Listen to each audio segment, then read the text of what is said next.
Oo.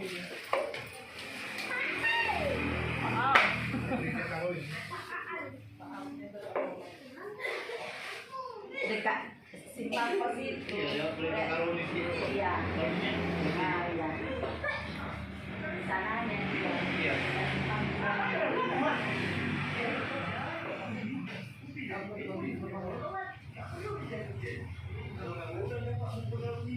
Terkenang rumah lama nanti.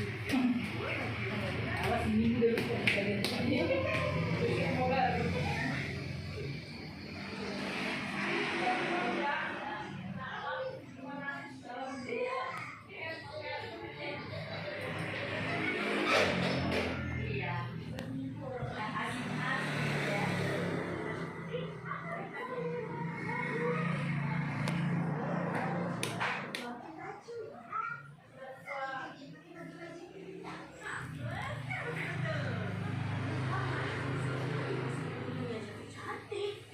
Dia macam ni.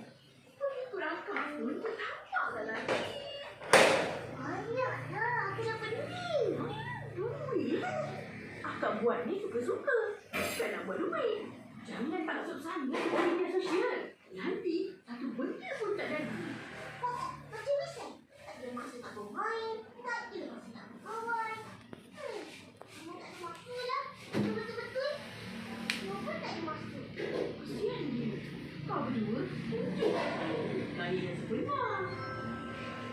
Macam mana kau? Dengar sini akak terangkan.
Pasti semua haram punya.